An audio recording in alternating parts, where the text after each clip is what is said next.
Good morning. Today is Wednesday, March 11th, 2026. It's probably the happiest day of my life. I want to share something with you that has been going on for far too long. And I did something brave and courageous. It's been kind of hard on me, but I had to do what was best for me. And this is my story.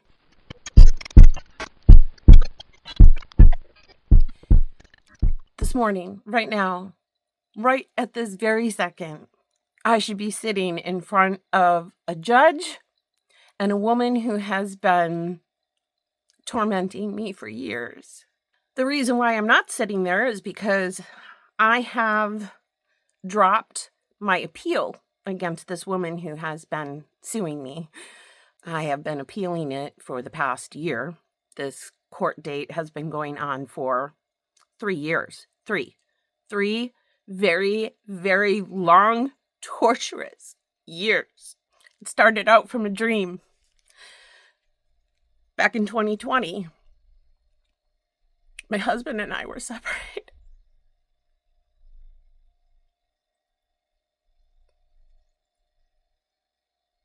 My husband was going through so much grief with his brother dying. He just was not there.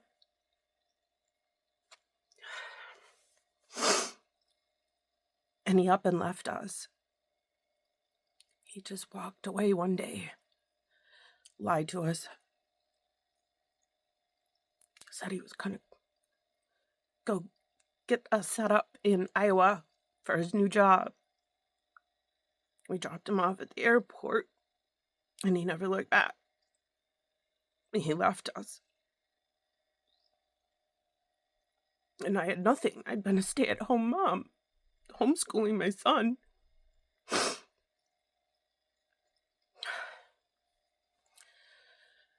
That part of my life is healed and beautiful. The rest is not. I started working 4 jobs, and I was doing better than I had ever done before. I was doing better than when we were married, and I was staying at home, and Tavin was helping me even. He was working a job at an Airbnb, helping me clean. But then, the most miraculous thing happened. I got a job driving a pedal pub in Kenosha.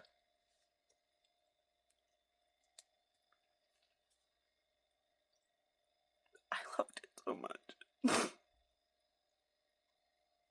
I loved it so much, people thought I owned the business. People wanted to ride it because I was the driver, because I had so much fun and I had so much love for these people. And all I wanted was just to show them a good time and have fun and laugh. Because that's who I am. People used to always say, oh my gosh, this business is so great. I'm so glad you started it. And I would say, this isn't mine. This belongs to so-and-so. But so-and-so began to hate me because everybody did think it was my business. So she hated me. I started getting offers from very rich people asking me if I would be willing to start a business doing the very same thing. And it got into my head. In fact, the sheriff from here in Racine actually offered me that. And I'm not sure what happened, but I never heard from him again after him and I made a deal to start the business. So from that point on, I struggled trying to find anyone who could help me get my business started. But I knew this is what I wanted to do because it was so fun. It was the best. And I knew in my heart what I wanted more than anything was to see people smile and laugh for the rest of my life. That's all I wanted. My goal was to bring Christ to everyone through joy, music, and laughter. That was it. That was my goal. And for 3 years, I fought. to get that business started, and it didn't happen. I lost my job at the paddle pub in Kenosha, Lakeshore Paddle Tours, because she thought I was trying to wipe her off the map or something, when in reality, I wanted to partner with her. I wanted to come together. I wanted to really make something spectacular. I never think of what people think of me are awful. Sometimes they think like I want to take over their business or hurt them in some way, when in reality, I never. I always see the good things in things, which is why my life is just so ridiculous, because I do. I try to always see the good things in everything and in everyone. My biggest downfall. It's why I should be in court right now. Long story short, I did not want a loan. I did not want to be beholden to anyone for anything. I wanted this to be mine alone. And I worked so hard for 3 years to try to get it going, and I couldn't. I was trying to find partners, investors. I did not want a loan. This dream became one of the biggest nightmares of my entire life, because I fought so hard for it and believed in it, and I knew the goodness that it held. My stepdad, who was a welder, decided that he would make one for me. I got super excited. I thought, oh my gosh, I'm going to get a bike for free, and this is crazy. And so I held my breath and went along with it and waited and kept talking to him and building it on the side. And then I saw a pedal pub for sale, so cheap, here in Wisconsin. And I said, hey, please, I would love to lease this from you if I could. I eventually just pay it off, but could you please just lease it until I get that paid off? They were like, yeah, drop the paperwork. We're happy to do that. I was supposed to pick it up on April 1st, 2021. When I called to go pick it up, they told me they sold it. I thought, okay, well, that's cool, because my dad's buying one. All right, you piece of shit, you asshole. I have talked to the owner of that bike since then, which is ironic, who bought the bike. He had no clue what they were doing to me. So then I said, well, okay, that's cool, because at least I got one here with my dad and my stepdad. Yeah, my stepdad wasn't really building one. He was lying to me. So after a year of that, finding out that that really wasn't even being built, I then went to square one and had to rethink everything all over again. At that point, I had started up a friendship with one of my old best friends from 40 years ago, and it was a beautiful thing at the time, so I thought. She was trying to start a business as a group home.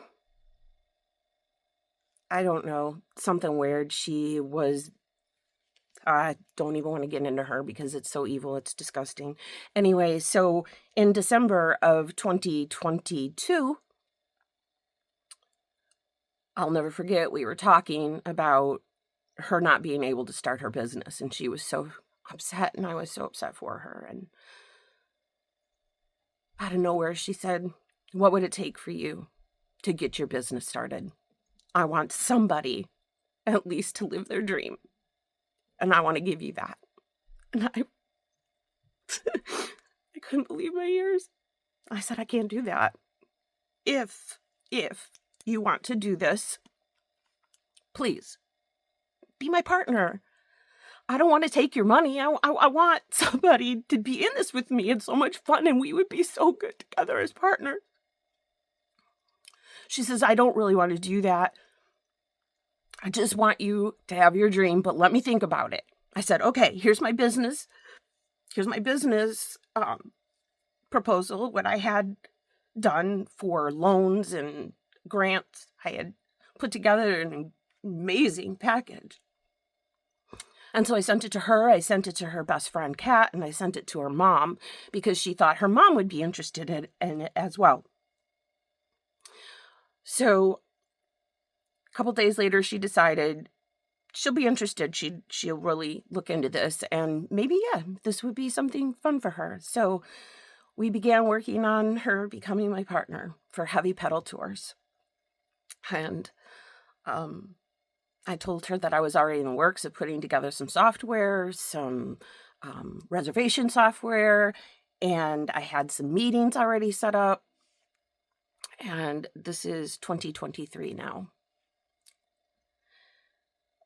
At the end of January 2023, I start a new job working from home for H&R Block. I am a manager over a group of remote tax preparers.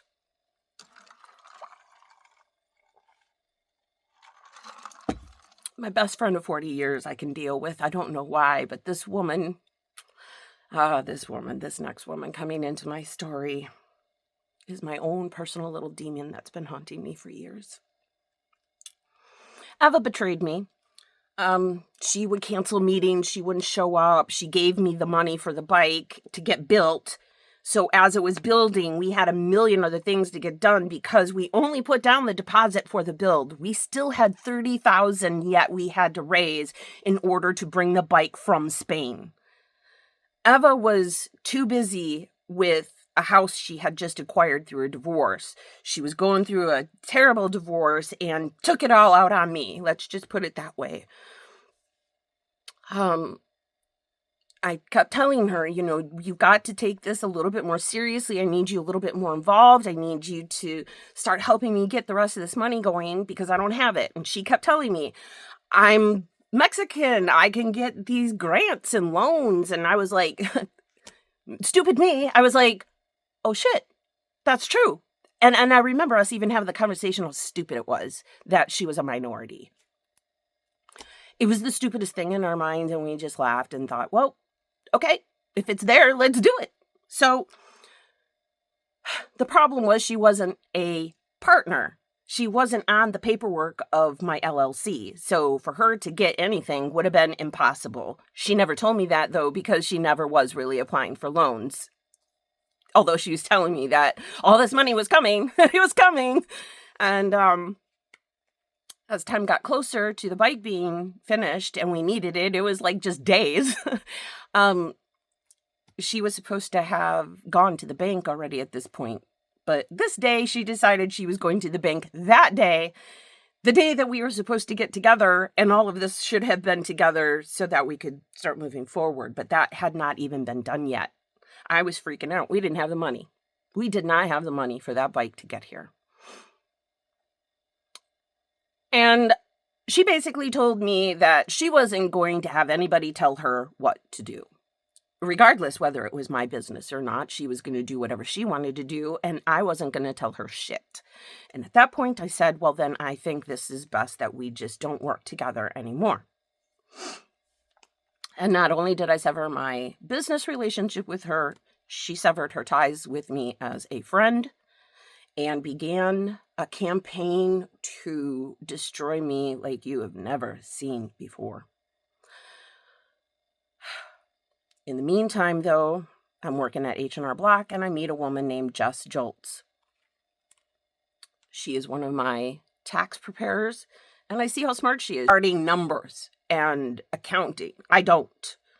After Eva and I get into this thing, my best friend, after we get into this separation, I'm now frantic because I know this bike is coming. And I don't have the money, so I have to figure out how in the world I am going to get this money. And I'm frantic. I'm trying to find partners. I'm trying to do anything I can. But now I'm desperate and I have to get a loan. There's no choice. In the meantime, I get a text from the people building my bike telling me that Eva is trying to take it from me, saying she's the one who really gave the money and she would like the rights to it. They said no because it was already in my name. So at this point now, I am fighting this thing in the background with her, trying to do all these sneaky little things to me. She also gets her daughter involved, who starts a campaign on Facebook to harass my business page by telling me I stole the business from her, Eva, from her mom, that I took all this money that she got from all these grants and I just kicked her out of the business. People I didn't know were harassing my business page saying, don't go to this business. Mind you, I don't even have the asset. I haven't even started. And this is the harassment I'm getting on my page. It's bombarded. I would say about 5 or 6 people every day for like a week were bombarding my page. It was just nonstop. This woman's a fraud. She's a thief. She stole this business from a Mexican, from a minority. I mean, yeah.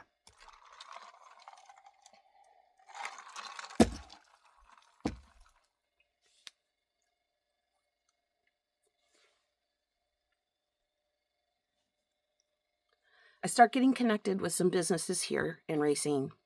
I was supposed to be starting in Pleasant Prairie, Wisconsin. But oh my gosh, Sarah, who works at the Pleasant Prairie Convention Center, Visitor Center, well, she really screwed me over. She offered me all this wonderful stuff down in Pleasant Prairie, and I waited for 2 years. 2 years. I was forced to get a bike. They forced me to go back. They said they weren't even going to think about writing an ordinance for the pedal pub unless I had it in my possession. So that forced me to get the bike, which forced me to get the money from Eva, which then turned this whole thing into a fiasco. In the meantime now, that was back in 2022 with Pleasant Prairie.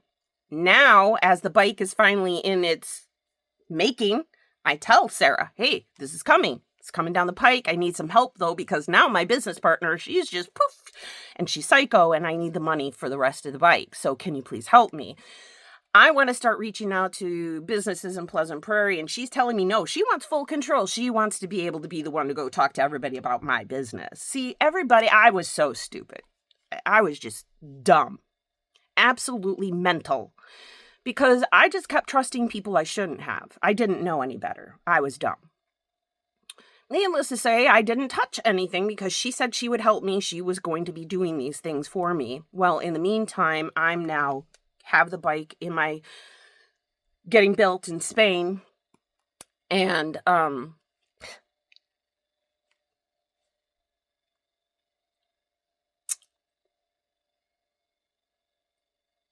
Pleasant Prairie. The ordinance now comes out right before my bike gets sent, right? So Pleasant Prairie finally writes the ordinance. But I can't park it anywhere. I was promised a garage. I can't park it anywhere on the property of where I would be actually operating. I couldn't operate on the weekends. I couldn't operate during events, which was the main point. And I had nowhere to store my bike. Nowhere to operate it. Nowhere. Everything I was promised was stripped down to, hey, we can have a pedal pub here, but that's it. Like, when you can operate it is entirely up to us, and you're under our control. And at that point, I said, no more. I'm not playing with you. So I decided to come here to Racine, which was the biggest mistake of my life.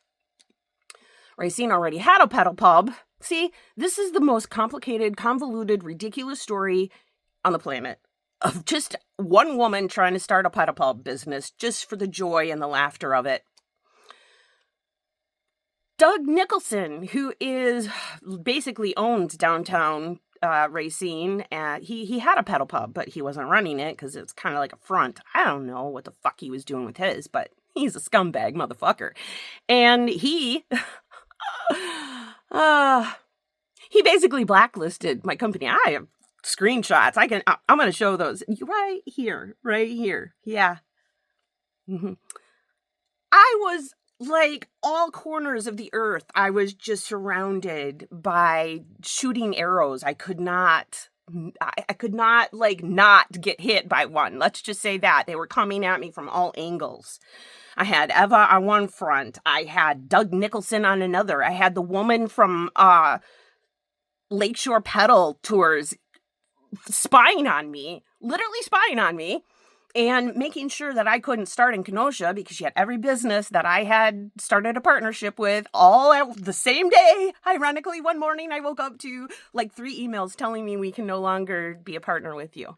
Oh, that's ironic. So Meryl did that, the owner of Lakeshore Pedal Tours. Then I started building some relationships with some businesses here. I decided I was going to run out of Reef Point down a Reef Point brewery down by the marina.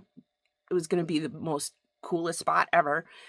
And Eva got involved in that one. She got her ex-husband all involved. Her ex-husband knows everybody downtown.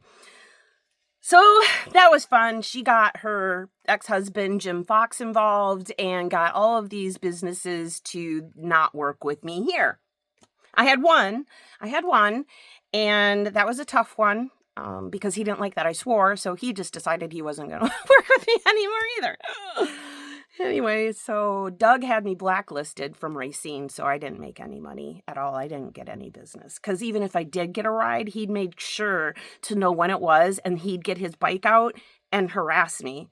Or he would come and harass my customers while we were on a ride. He would call me a fucking cunt or whatever. He would, harass me while people were on my bike. So needless to say, people didn't want to ride my bike. Why would you want to do that? Oh, especially when somebody over here is telling you that I stole it from a minority and someone over here is telling you that you're not allowed to, or you'll lose, all your, your oomph in the community. I don't know. But that's what I was up against. Now, Jess, she comes in just as an accountant, as a contractor. I give her a little thing that says, here's your contract agreement. There's a possibility you could get more hours, but I haven't even started yet. The business had not even started. I had to get a loan through WIBIC. Oh my God, that was a nightmare. Still is a nightmare. Oh, I'm still dealing with that one too. I got a $30,000 loan from WIBIC, Wisconsin Women Business Initiative Corporation, whatever, WIBIC. I finally got my loan through them. That was a nightmare after this whole fiasco with Eva. Beginning of May, I went and signed my paperwork. I had a massive panic attack, and I knew I should not have signed those paperworks. I knew God was telling me, don't do this, don't do this, don't do this. But I went and did it. And so the bike was on its way. And now I asked Jess to join me as an accountant because according to my loan, I have to have an accountant. I cannot be doing my own books, which was fine because that's not anything I'm good at. So I asked Jess to do this. She was a tax preparer for H&R Block, and I liked her, even though she told me that she was the coordinator of the Handmaid's Tale fiasco for Brett Kavanaugh in Washington, D.C., and I'm pro-life and she's, pro-killing babies. I stupidly still asked her to join my team. Boy. Because I always want to see the goodness in people. It's my downfall, I'm telling you. And it gets worse. Jess becomes a good friend of mine. She becomes my confidant during this because Jared and I are still separated. He's living here, though. I'm angry with him. Now he has to be on my loan. I didn't want that either because we were still married. We were separated, but we were still married. So WIBIC forced him to be on the loan. So his name's on my business, and that was the farthest thing I wanted from anything at that time. I didn't want anybody else's name on this thing but mine. So Jess starts helping me, and she becomes like a personal assistant to me too, because now the loan's gone through and I need somebody to help me get the business started because it's going to be happening so fast. Once the bike gets here, I only have a short period of time of riding it and operating it because it's summer. And at this point, when the bike gets here, it's already going to be mid-summer, mid-season for this bike, July. I've already missed 3 months. It should be a 6-month cycle, but summer's your key. My bike was supposed to be here July 3rd. Well, July 1st it was supposed to be here, but Jess messed up the paperwork and didn't pay the money for the customs on time. And so on July 4th, I was scrambling like a mad person trying to get it out released from customs because Jess didn't pay it. She had already left at this point. She came here from Colorado for the grand opening, but of course the grand opening didn't happen. She didn't tell me that she had done all this stuff, but she brought her daughter here on my money. She brought her daughter here for the grand opening. That never happened. She never told me that she hadn't been doing all these things. So on the 4th of July, she got into a really big fight with me. She threw some crazy tantrum and I went chasing after her. Like, what is happening? I don't know why you keep doing this. I've had to chase her for 2 days. She kept getting mad. She wanted me to do everything her way. And when I wouldn't, she wanted me to do like the activist marketing, the guerrilla marketing where I'm just like in your face. And I was like, I'm not doing that. That's not who I am. So she got pissed, so mad. And finally I said, this just isn't working. I don't know what's going on, but this is like not helping me. I mean, you're going to have to either come down and get on this level with me, or you're going to have to go. And she says, I'm going. I said, okay, then we're going to mutually say this is done. I'm not paying your ticket back because I already paid for a round trip. I'm not going to pay for it to get changed. If that's what you choose to do, then you can go. She stayed in my home. I gave her food, alcohol, because she requested, vodka for her cranberry and vodkas. I paid for everything. Food, room and board, everything. She had it made in the shade here. And her daughter was just taking all of the merchandise we had for the business. Can I have this? Can I have this? Can I have this? And she's like telling me to turn my own music down in my house. Turn your music down. I was like, you don't have to sit in here. Go sit in your room. I'm not here for you, little girl. I'm here for your mom to get my business started. And I did not want an 11-year-old little girl coming in here and start ruling the roost and telling us all what to do. And that's what this girl was doing. It was driving my whole family nuts. And Jess was just like, it's okay, go ahead. So she left that day. And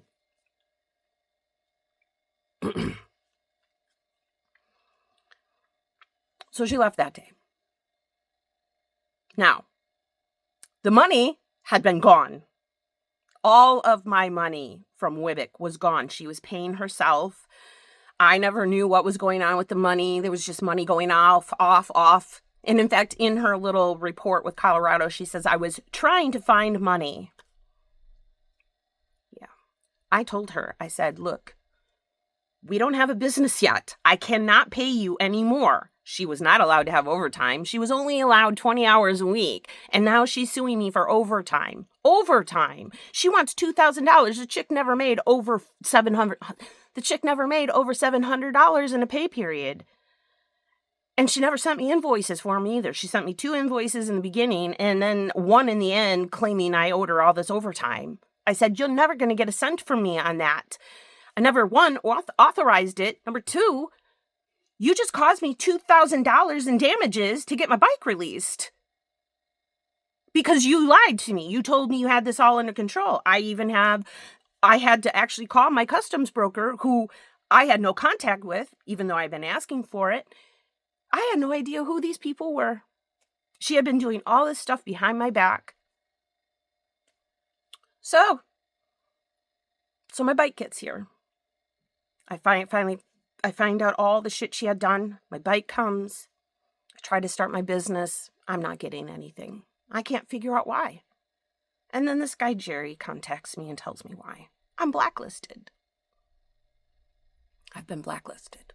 I now lose Reef Point because Eva had her ex-husband go to the owner of Reef Point and tell them that I stole this business from Eva. So they decided they were not going to do business with me anymore either. Then I read online that they are planning to harass me. Eva's daughter and all their friends, they are going to harass me terribly. They are going to find me and make sure that no one ever rides on my bike. So that's what I was up against. And now Jess leaves. I can't get anything. Jared's trying to help me. Jared's trying to help me the best way he can. But the bike comes here and it doesn't work. So all my promo rides, all my free rides, everything I had set up, I had to cancel because I had to figure out what was wrong with this stupid thing. So I get it and it doesn't run. So I'm fighting them, and they won't help me either. I don't have the money to fix it.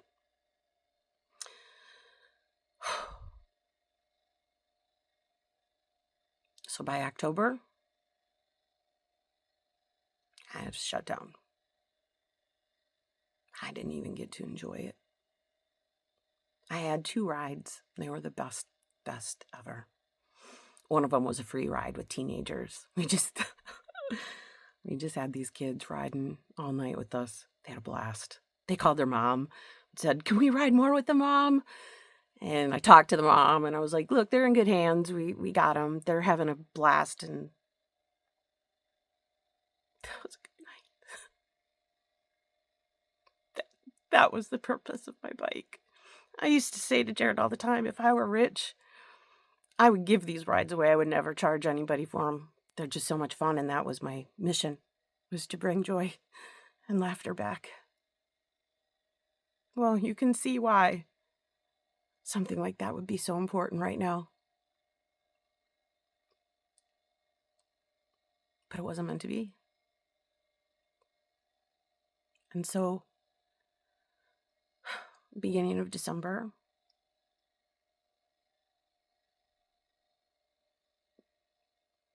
I handed over my bike back to Wibbick. And I put an end to my dream forever.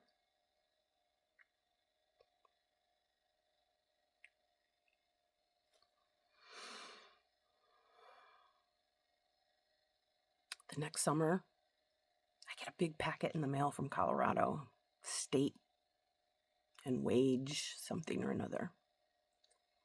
I'm being sued for thousands and thousands of dollars from Jess Joltz. As an employee that screwed her, retaliated against her.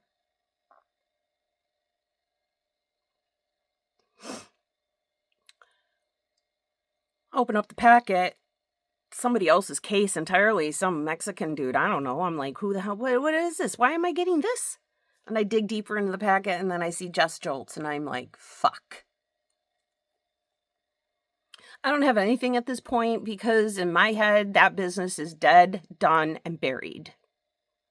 I'm going through hell with Eva because she sued me for the $5,000 and won, even though I gave tons of evidence that she gave it to me a gift. In fact, her very own evidence was her saying it was a gift.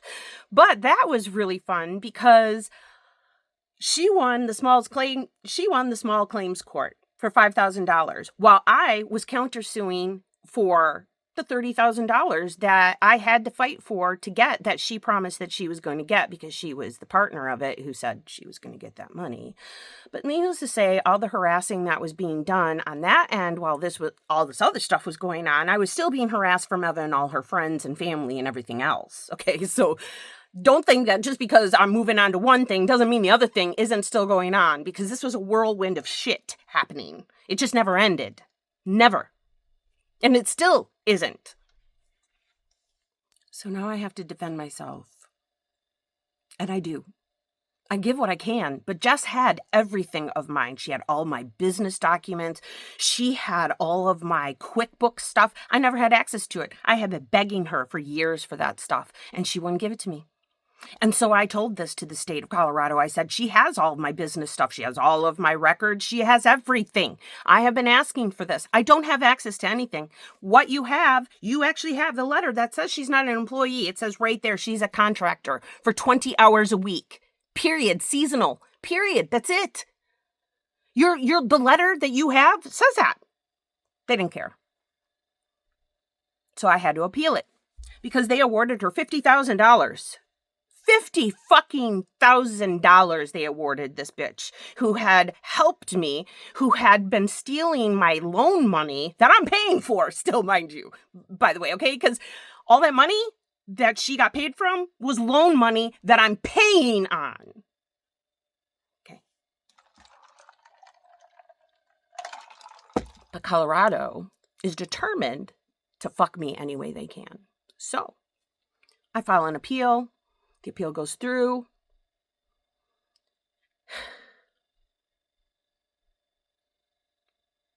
And I get a March 11th date for today. Remember, this started 2020. 6 years now. I'm 6 years into this shit. And I operated for 3 months. That's it. 3 months. I got to enjoy a business that was a nightmare because everyone was harassing me during the whole thing. 3 months. I had 2 rides, 2 paying rides. That's it. My insurance I couldn't even cover my insurance on the bike with 1 ride. So my insurance was skyrocket. My loan was skyrocket. There was no way I was going to make it.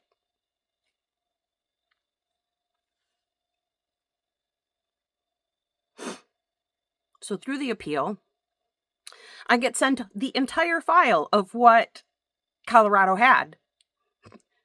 It had things I had never seen before from my own company. At this point, I said, this is enough. This is things that I have never seen. She had misrepresented my company entirely in a letter that she had sent to every business in Racine. And So I wrote the judge and I said, this is ridiculous. I have never seen these documents before, not even when she was working for me. These are unauthorized documents that she sent out on her own.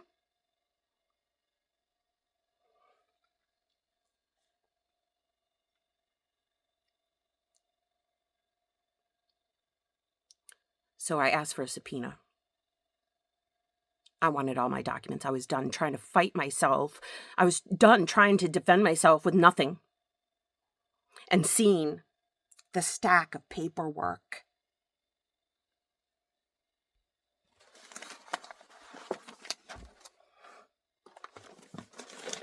My business didn't even have this much. Like, honestly, this is what I was up against. And that wasn't even the half of it because she had been holding drives and drives and drives of my personal heavy pedal tours business stuff. When we agreed on July 4th that we were going to part ways, she literally went and downloaded my entire drive, my entire infrastructure of heavy pedal tours. Little did I know that when I actually shut it down. I ended everything. I was on Google Workspace. I just ended it and didn't pay for it anymore. Little did I know that I would have to face this. I didn't know that. She's not an employee. Why? What should we have? What? She had no rights to anything. But according to the state of Colorado, she's an employee who not only gets more than my business was ever even worth, but she got everything. She got more than my own business was ever even worth. They wanted to give her $50,000. So the judge the judge agrees to a subpoena. He gives her March 4th, 11:59 p.m. deadline. So she does it at 12:05. And she gives me fake shit that's all been modified because I asked for metadata. And she modified everything like minutes before she sent it. And in fact, one, you'll see here, she had a picture that she sent me, and she claims it was from January 14th. I didn't even know her then. I didn't. I met her at the end of January, probably the beginning of February is when I really started talking to her at H&R Block. She actually sent all of our communication from H&R Block to these fucks. She sent all of my WIBIC loan information, everything. This woman, evil. I had no idea what was going on. So I saw all this and I kept seeing that the metadata was skewed. I would click on whatever thing in the file and I would open the metadata thing and it would open to an ad. So I said, this isn't what I asked for. And they were like, tough shit. That's what you're going to have to deal with now. Wait, what? I just verified that this woman's been withholding information. I've been asking you for 3 years to get it for me so I could defend myself, and you denied me that. And now you're denying the actual subpoena that you ordered. And you're telling me that that subpoena meant nothing.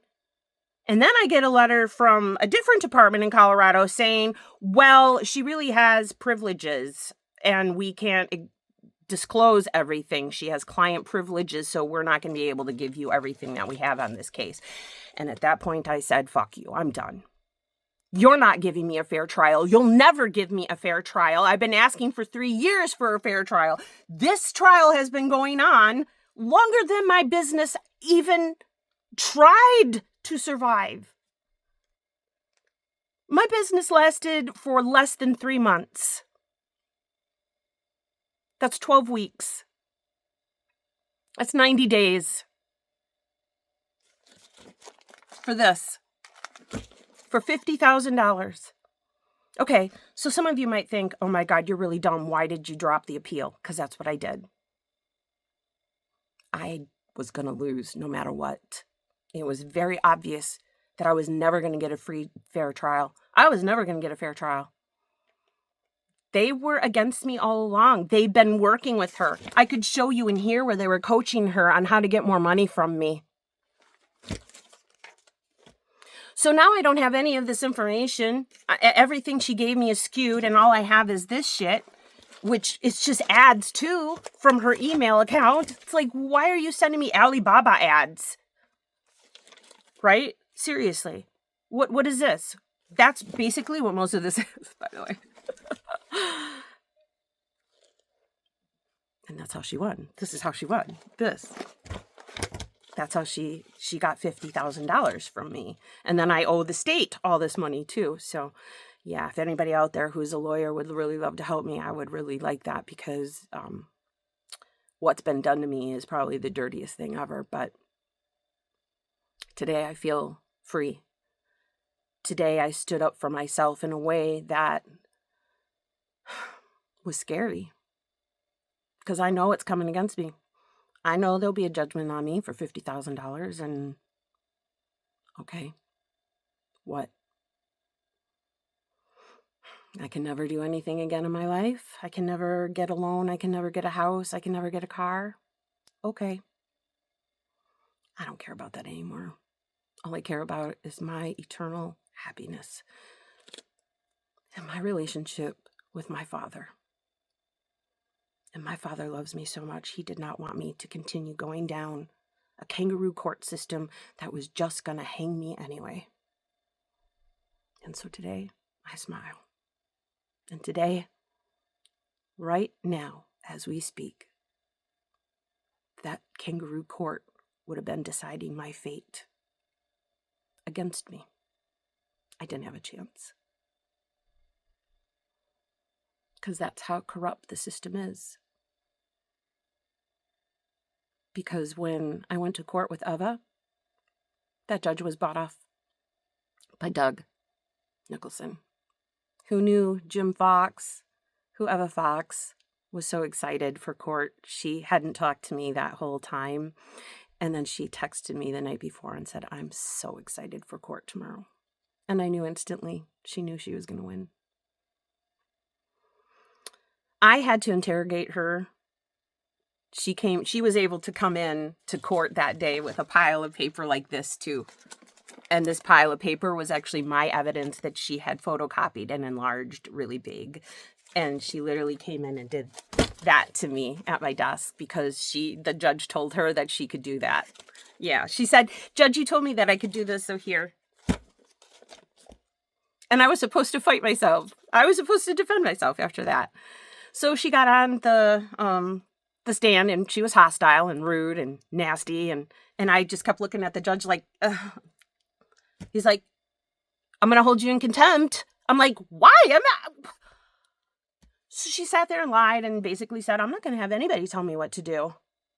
I'm just like, what the fuck is happening here? Like, this is real. This is real. She was able to call a witness who basically said some horrible things about Jared online. Like, that had nothing to do with anything, but it was on the record now, so thanks. Yeah. And at that point, I got interrogated by the judge. She didn't have to question me. I had to question her, but I was called up to the stand where he questioned me. She didn't have to. And he determined right there on the stand while I sat there that he was going to side with Eva. He didn't ask her any other questions, no follow-up questions on my side. So, yeah. So you can see how and why I would not want to present myself in front of a judge anymore. It's all corrupt. It's all about the money. And they want money from me. I have nothing. Take it. What do you... I don't own a house. I don't own a car. I have nothing. I don't even make any money. So, okay. All right, what are you going to do?